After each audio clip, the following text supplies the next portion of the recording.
Welcome to the Plant Spirit Podcast on connecting with plant consciousness and the healing wisdom of nature.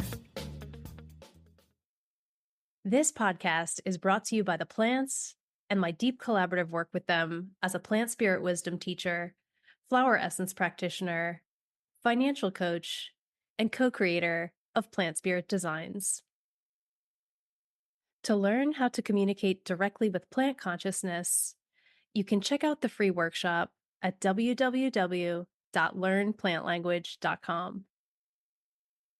For nature-inspired financial coaching, visit www.financialabundancecoach.com. And for herbally inspired clothing that is an ode to the plants and the people who love them, check out www.plantspiritdesigns.com. I'm your host, Sara Artemisia, and I'm deeply honored to introduce our next guest to the show today.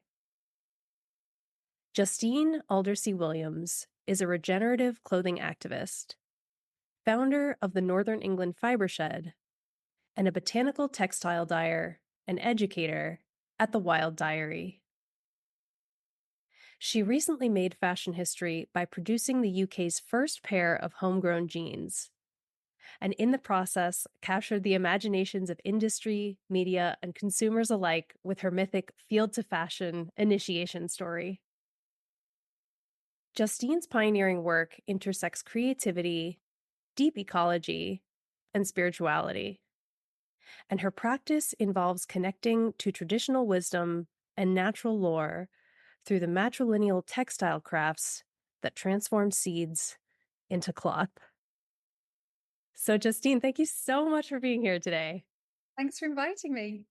I'm so excited for our conversation. So, we were talking just a little bit earlier about your connection with indigo and flax, and I would love to start there. One of the things I absolutely love is talking to people about plants that they feel deeply connected to, because there's this experience that I have of when we are in deep relationship with someone, with anyone, and we talk about them, there's like this doorway of connection that opens up so that other people can access that. And I was feeling that really strongly when you were talking about specifically indigo earlier. So could you tell us a bit about these two amazing plants and your connection with them and your understanding of who they are really as beings? Well, where to start? I think indigo came into my life first. I began natural textile dyeing, I think in around 2010.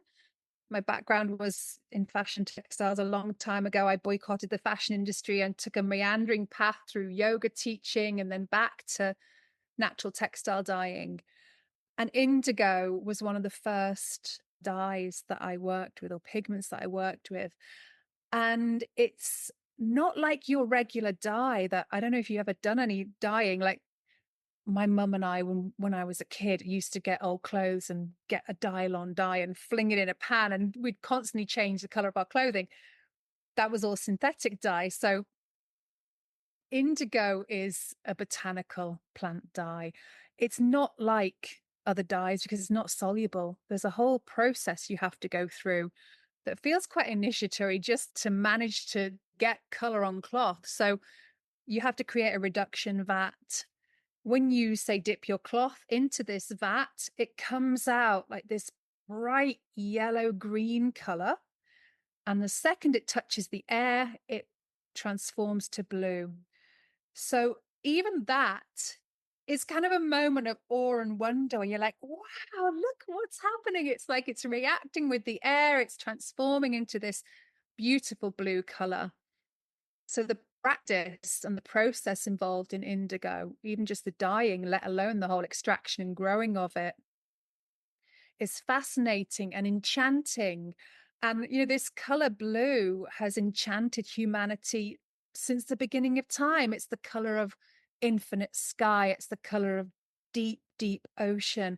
It's a color that doesn't really exist in nature that often. You don't get blue trees or blue soil. So I think for our ancestors, it was always quite a mystical process getting that blue pigment onto cloth.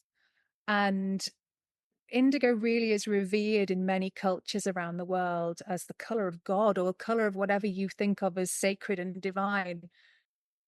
Virgin Mary's robes are indigo. Lord Krishna was blue. We have lots of kind of references throughout history of blue being a very sacred color. So I feel like I'm in service to this color, and I think my practice has deepened over the years, and it's possible I've been possessed by this plant to do its bidding. Flax has come in later, but again, flax has this ancient heritage. I mean, both the plants have an ancient heritage in most cultures. Our ancestors would have been naturists forever, or unless they continued wearing animal skins. But, we've been growing clothing for about 30,000 years. Flax makes linen in the Europe. Woad is our native source of indigo dye. We have legends about our kind of warrior named Boudica or Boadicea, as some people know, who was part of the Iceni tribe, and they used to paint themselves in woad, blue dye, to go into battle because they felt it had spiritually protective properties. If you need to relate that to scientific fact, it is actually an antiseptic, so it had that kind of protective quality about it. Flax, again, has clothed all of our ancestors. It was grown in the British Isles for thousands of years until relatively recently, only about 70 years ago. It's really so entwined. Both these plants are so entwined with human history. They've really been a part of all of our ancestors' experience. Amazing. And I love how you are so connected to the depth of the connection with the plants that grow right around you. And even to the point where you grew your own pair of jeans. And so this is actually what first introduced me to your work, was learning about the fact that you did this. And I'd love to hear you share about that. Like, what is the experience that you had of growing your own pair of jeans, and how was this an initiation process for you? Well, it's a long and winding tale, which I'll try and be a bit more succinct about. I am part of the Fibreshed organization. So this is an organization actually set up in your neck of the woods in California by a natural dyer called Rebecca Burgess, who was trying to tackle the huge social and environmental exploitation issues involved in fast fashion supply chains. And her approach was to regionalize textile production. And the Fibreshed strapline is local fiber, local dye, local labor. We are working towards growing these crops again using agroecological or regenerative principles. Basically, what Indigenous peoples today would still practice, and what all of our ancestors practiced before ecocide. So I founded the Northern England branch of Fibreshed in 2020 and entered into a collaborative community project with a friend of mine who's a clothing manufacturer and a fashion designer called Patrick Grant, and a community arts organization. And we were growing these crops in the heartland of British industry, trying to grow jeans. There have been a few twists and turns. There are certainly issues trying to do this. This is what we were hoping to tackle. There are no natural dye growing or processing facilities. There are no flax to linen processing facilities in the country anymore. So we knew it was an impossible task. At a certain point in the proceedings, I decided to sort of loop back and fulfill a prototype stage that we hadn't quite achieved by making this pair of jeans. I mean, I didn't do the whole process, every single section of it myself. The idea was that I would learn all of the seed to cloth skills. I was already trained in pattern cutting and sewing, so I needed to fill in some gaps in those skills. And these are just things that all of our ancestors knew how to do. So I felt it was important to kind of understand the materials involved and the human labor involved in producing items that we just frankly throw away today so often. I think, the stats are quite horrific around fashion. I've heard it two different amounts quoted. There's quite a big difference. I think there's around 150 billion items of clothing produced per year. That's the fashion revolution statistic that is online. And of those, around 70% of all fibers and around 100% of all the dyes come from the fossil fuel industry. And we only wear a third of what we buy. So we have a big disconnect in our understanding of the value of planetary resources, of our plant kin, and of human labor. So for me, going through this initiation process, it was really to understand what rewilding means. I've been talking about rewilding for years in my practice and offering little rewilding workshops. Really, I needed to embody and understand what that practically meant for someone who wants to wear clothing. And going through this initiation with these plants completely rewired how I felt about sustainability, about clothing, about fashion, about materials, about life. I've been a yoga practitioner for many years. I would say sitting for a year every day, hand spinning a spinning wheel was one of the best forms of spiritual practice I've ever done.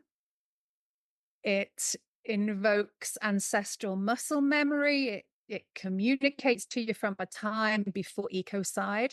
And the plants, I believe, and I feel, communicate and teach through your fingertips. There is something inherent in the skills they require that teaches you kinesthetically. So that's a real area of interest for me. And that is a way to bring people back down to earth through a very relatable topic. We all have a pair of jeans.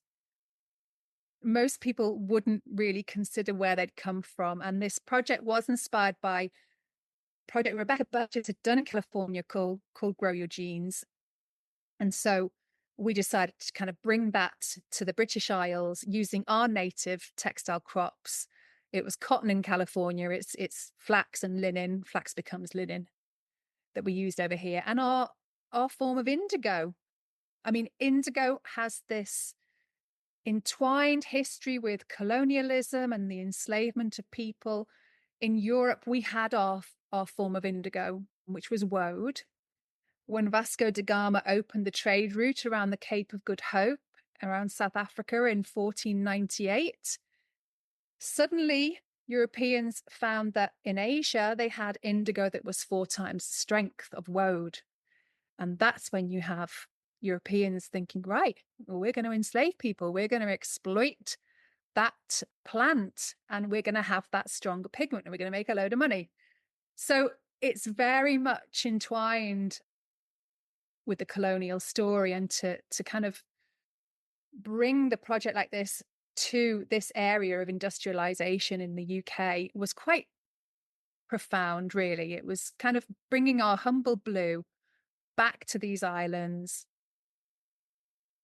Yeah, there's a sort of a healing that needs to go on there, I think. And these plants, they teach us, like I said, about the wisdom that existed before ecocide, and they require you to slow down. And they're not readily commodifiable, really, in this day and age. So it challenges our current economic system, or both these plants challenge the current economic system we're in. Ask us to consider other ways of living and being in relation with our ecosystems or kin. Mm, love that. Oh my goodness. It's, I just love how it's so interconnected with every facet of life. Yeah. It's amazing. Could you Yeah. tell us a bit, what is a fiber shed? How would you describe that? It's a sort of geographical region of resources, I suppose, if you want to call them resources. It's say for Rebecca's initial project that founded Fibershed, she wanted to create a whole wardrobe from within a 150-mile radius of her home in Northern California. And she did that over the course of a year. And that's where this whole organization has sprung from. I think I was the northern branch was, I think I was the 15th, and now there's over 60 fibreshed affiliates globally. It's really capturing people's imagination because it makes so much sense. It's bringing the fashion industry down to earth. Waste consumerism has run completely out of control. As I say, we're buying stuff we don't even want for some kind of emotional, psychological need.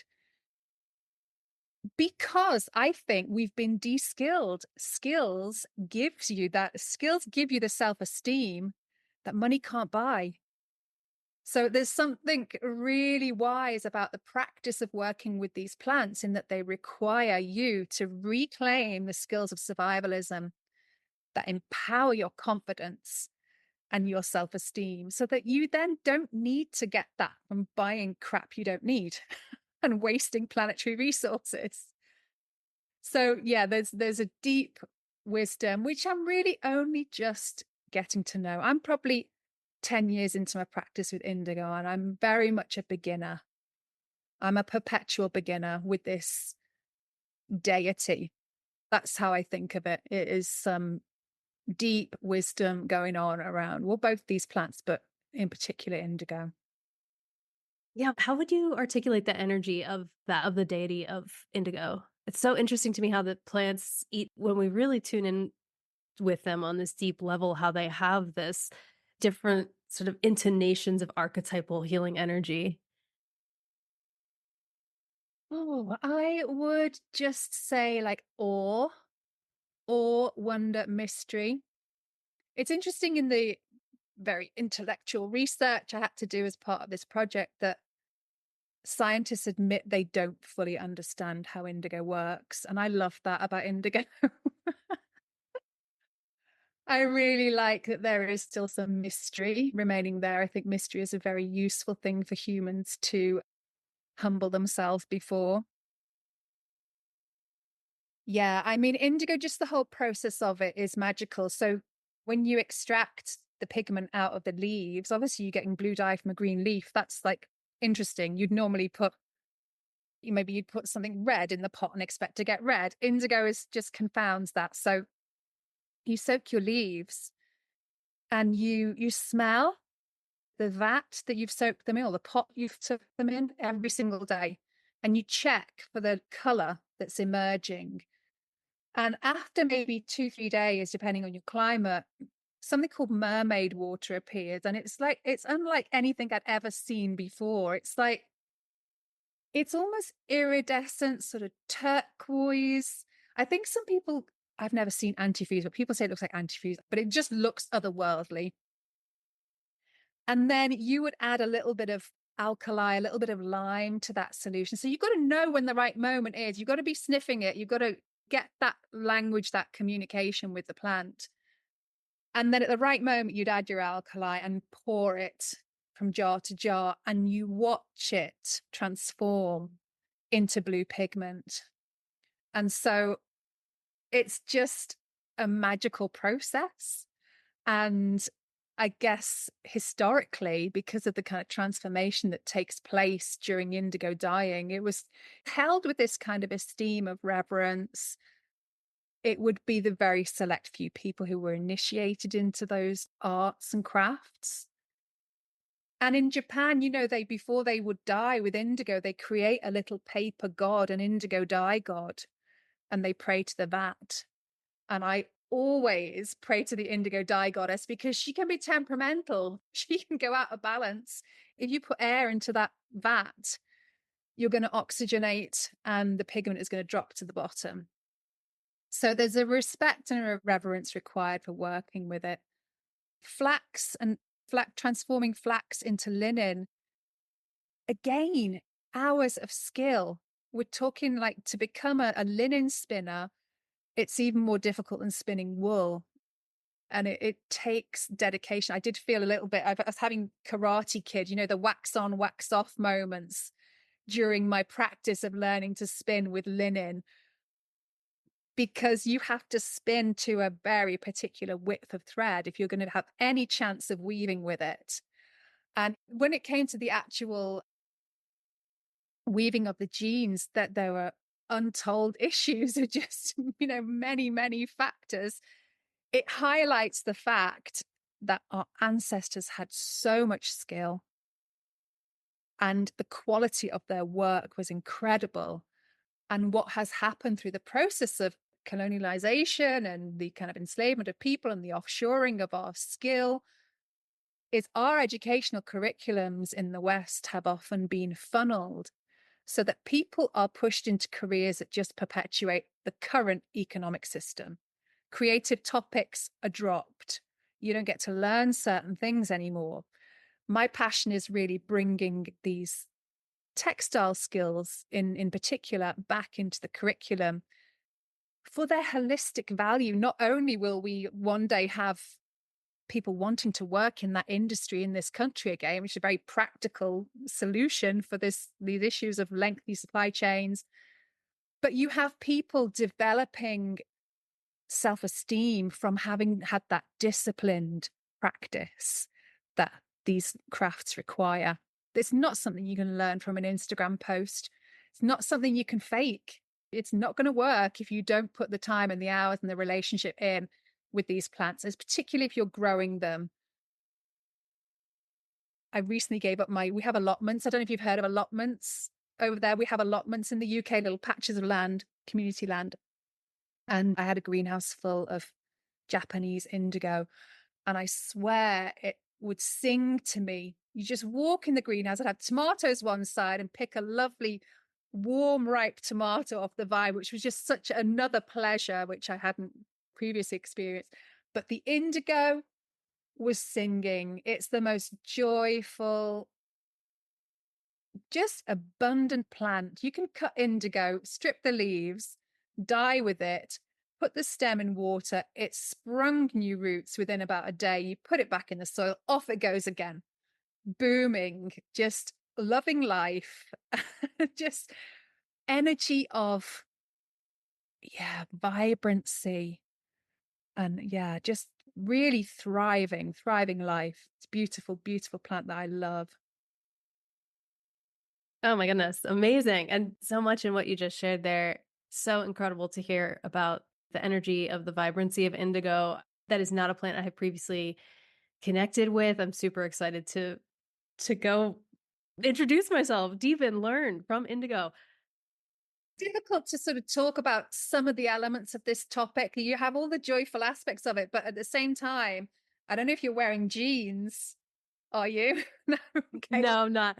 Most of us have a pair of jeans, and the indigo used in those jeans, and where I think we sell about 70 million pairs in the UK alone, that's just about the most toxic dye there is. It's exactly the same chemically as the botanical indigo, but it's derived from fossil fuels. And most people just don't know that. If that's one thing people will just understand, is that right now we're wearing the death of the planet and we've got no choice about it. And what I'm doing is trying to create choice. And that's what the entire fibreshed organization and so many people working in the area of sustainability or regeneration are trying to do: create choice. And also, I envisage a day in maybe 10 years' time, maybe it'll take generations. I like everything to be done by lunchtime because my creative mind works so quickly. But there will come a day when I hope to be sitting here in clothing that resonates with the provenance of the restoration of people and planet, the healing of people and planet, the reuniting of relationship and understanding. We can't do that right now, but I do. That is the way things have to go. Yes, absolutely. And just how integral a deep relationship with the plants is in this. It's essential.